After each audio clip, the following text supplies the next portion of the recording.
Shalom, salam sejahtera bagi kita semua. Assalamualaikum warahmatullahi wabarakatuh. Jumpa lagi dengan saya, Ruben Tuhmena. Pada video tutorial kali ini, saya akan menjelaskan tentang cara memasukkan data penelitian pada perangkat lunak SPSS. Teman-teman, SPSS yang saya gunakan adalah SPSS versi 21 dari IBM.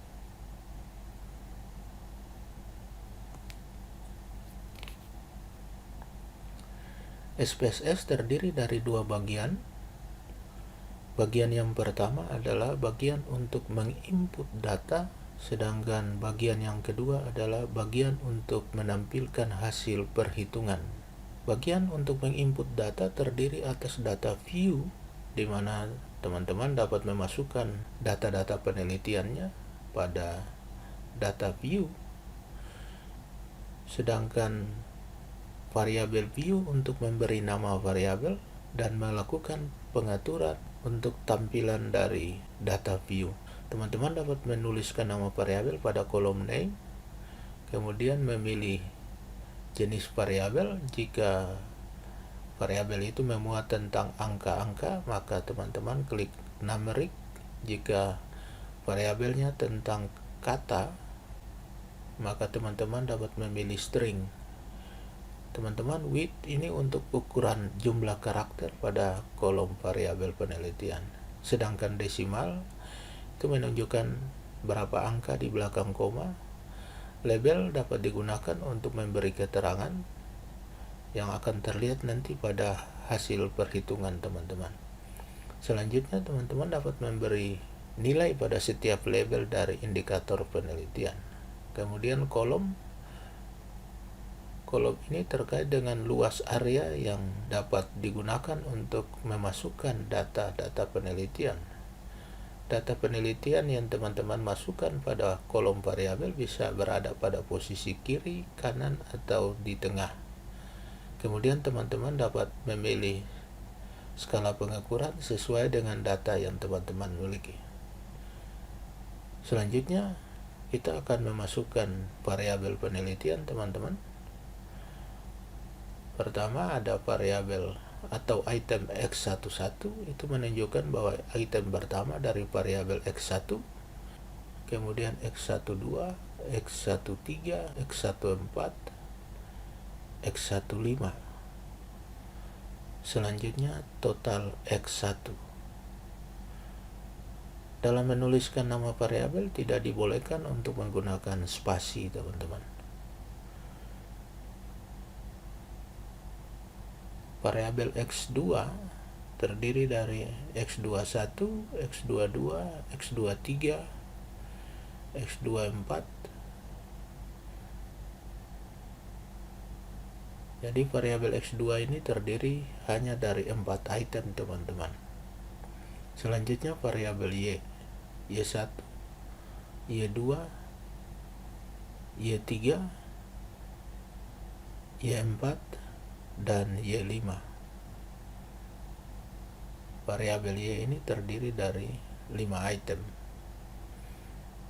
Teman-teman dapat mengganti angka pada kolom desimal jika variabelnya itu bukan bilangan desimal, maka teman-teman bisa memberi angka 0 pada kolom desimal.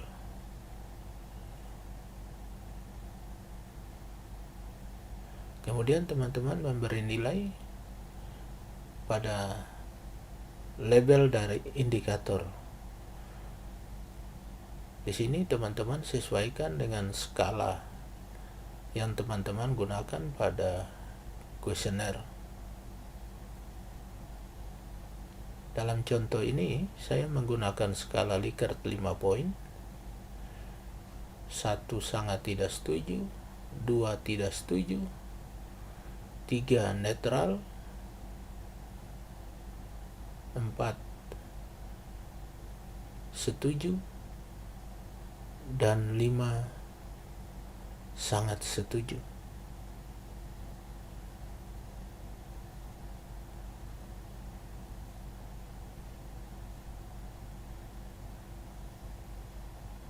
hasil dari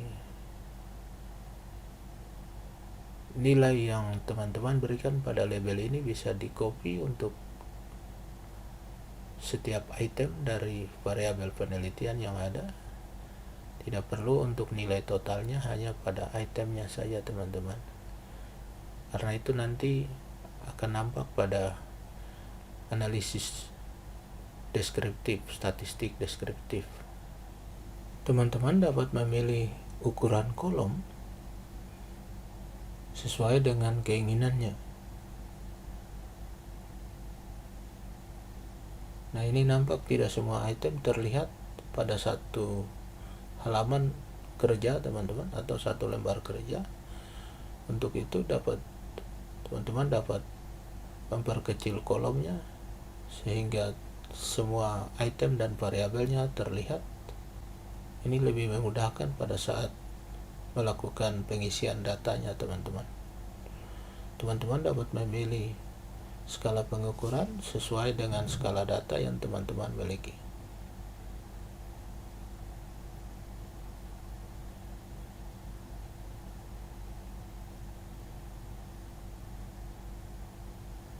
Selanjutnya kita akan memasukkan data penelitian sesuai dengan jawaban responden pada kuesioner tentunya.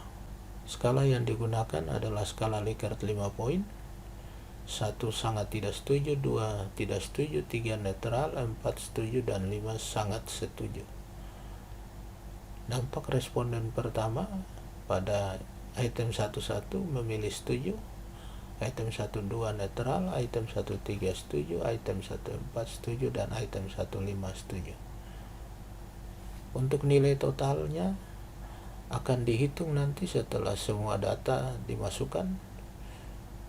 Perhitungannya akan dilakukan secara otomatis oleh program SPSS teman-teman.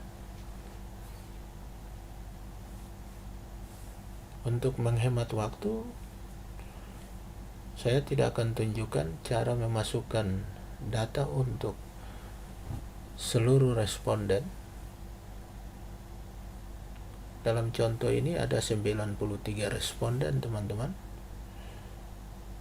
Untuk itu dalam video tutorial ini hanya beberapa responden saja yang ditampilkan.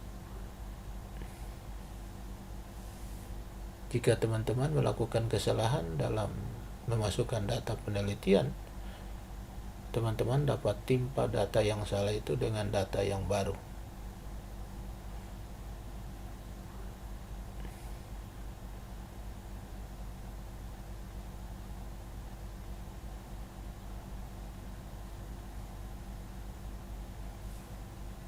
Ini jawaban untuk responden keempat teman-teman. Persepsi responden keempat.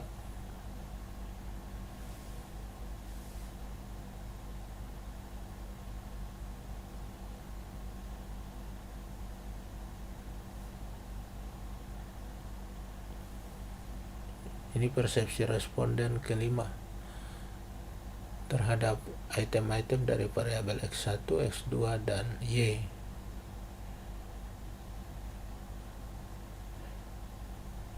Terlihat sangat bervariasi dalam memberikan penilaian terhadap kuesioner yang ada. Misalkan data penelitian sudah terisi seperti ini teman-teman.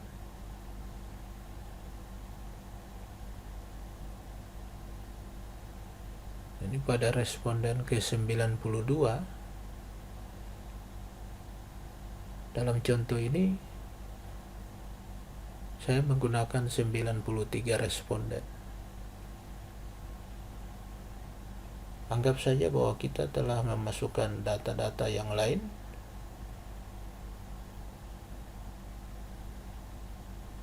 Ini responden terakhir, responden 93. Dengan demikian data penelitian sudah dimasukkan seluruhnya teman-teman. Sekarang kita akan menghitung nilai totalnya. Untuk menghitung nilai total, teman-teman klik transport, kemudian klik compute variable.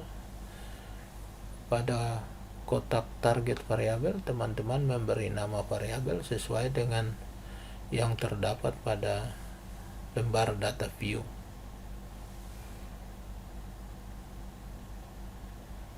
Pada kotak numeric expression, teman-teman masukkan itemnya. Untuk dijumlahkan, teman-teman blok satu persatu, kemudian ditambahkan.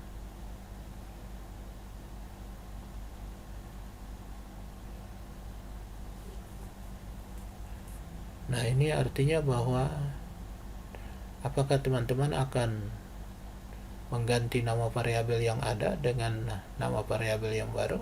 Untuk itu teman-teman klik OK. Artinya teman-teman setuju untuk mengganti variabel sebelumnya dengan variabel yang baru. Selanjutnya kita lihat atau kita hitung nilai total untuk X2. Teman-teman pilih transform, klik compute variabel, kemudian ganti nama variabel pada target variabel, juga itemnya pada kotak numeric expression. Jumlahkan X21, X22, X23, dan X24.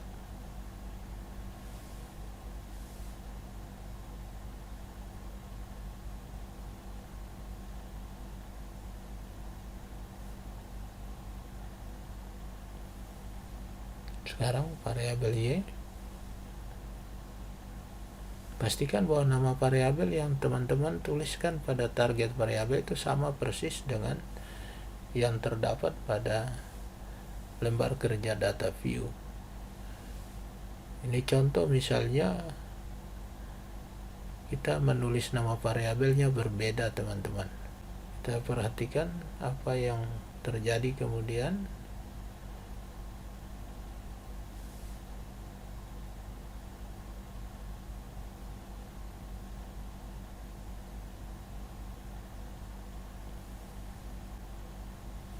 Nah, SPSS melakukan perhitungan, tapi datanya tidak masuk pada variabel yang ada, teman-teman.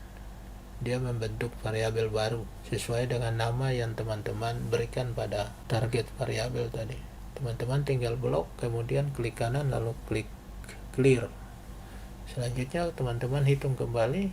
Teman-teman tinggal memperbaiki nama variabelnya, lalu klik OK karena itemnya sudah ada pada kotak numeric expression. Nah, ini pertanda bahwa nama variabelnya sesuai, teman-teman. Selanjutnya dengan data yang ada, kita akan mencoba menghitung frekuensinya. Teman-teman klik analyze, arahkan kursor ke descriptive statistik, lalu klik frekuensi. Kemudian blok itemnya.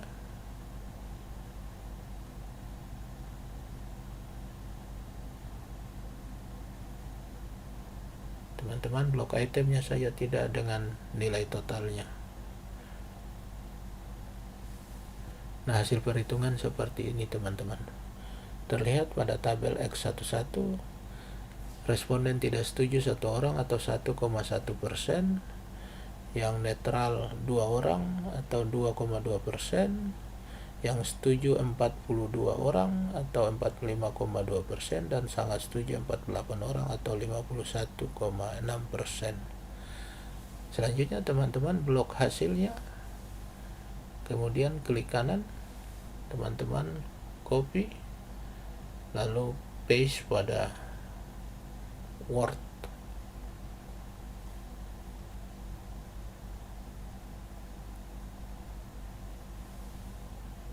Kemudian teman-teman dapat menghitung nilai rata-ratanya. Teman-teman klik analyze, arahkan kursor ke descriptive statistik, kemudian klik descriptives. Masukkan itemnya saja, teman-teman. Kemudian klik OK. Nah, hasil rata-ratanya seperti ini, teman-teman. Teman-teman bisa mengcopy blok, klik kanan, kemudian copy, lalu paste di Word, teman-teman.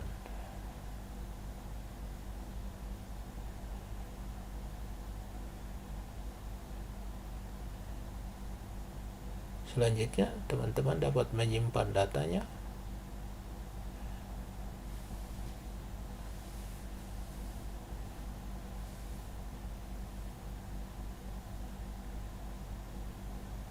Baik teman-teman, demikian video tutorial kali ini. Semoga video ini bermanfaat. Teman-teman dapat membagi video ini kepada teman yang lain. Sampai jumpa di video berikutnya. Shalom, salam sejahtera bagi kita semua. Wassalamualaikum warahmatullahi wabarakatuh.